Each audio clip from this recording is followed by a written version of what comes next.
ভারতের পুনেতে একটি বিশ্ববিদ্যালয়ের ওয়ার্ল্ড কালচারাল ফেস্টিভ্যালে বাংলাদেশি শিক্ষার্থীদের উপর হামলার অভিযোগে উত্তেজনা ছড়িয়েছে।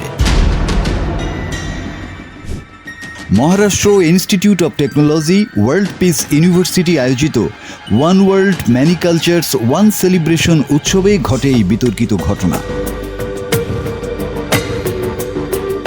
অভিযোগ উঠেছে বিজেপির যুব শাখা ভারতীয় জনতা যুব মোর্চার কিছু কর্মী অনুমতি বা আইডি কার্ড ছাড়াই ক্যাম্পাসে প্রবেশ করে বাংলাদেশি শিক্ষার্থীদের প্রতিনিধিত্বকারী খাবারের স্টলে ভাঙচুর চালায়।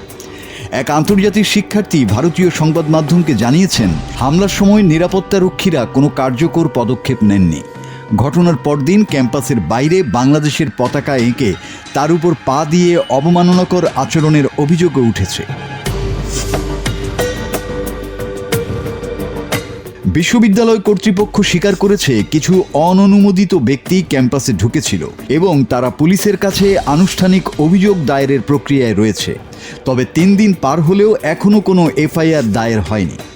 স্টলে বাংলাদেশের জাতীয় পতাকা প্রদর্শন করা নিয়ে বিবাদের জেরে বিজেপির যুবনেতার নেতৃত্বে যুব মোর্চার কর্মীরা ভাঙচুর চালায় এবং বাংলাদেশের পতাকা পুড়িয়ে দেয়। বিজেপির যুবনেতা দুষ্যন্ত মহল দাবি করেছেন, বাংলাদেশি পতাকা ব্যবহারের বিষয়ে তাদের আপত্তি ছিল। তার ভাষায়, ভারত মাতাকে রক্ষার জন্য যদি আমাদের গুন্ডা বলা হয় তাতেও আপত্তি নেই।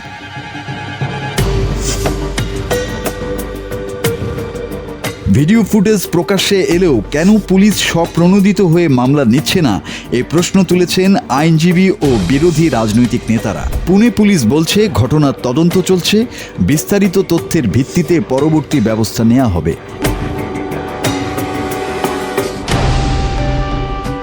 কেন একটি কালচারাল সেলিব্রেশন রাজনৈতিক সংঘাতের রূপ নিল?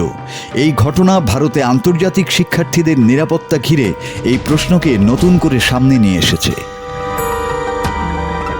মাসুদ হাসান, বাংলা টিভি।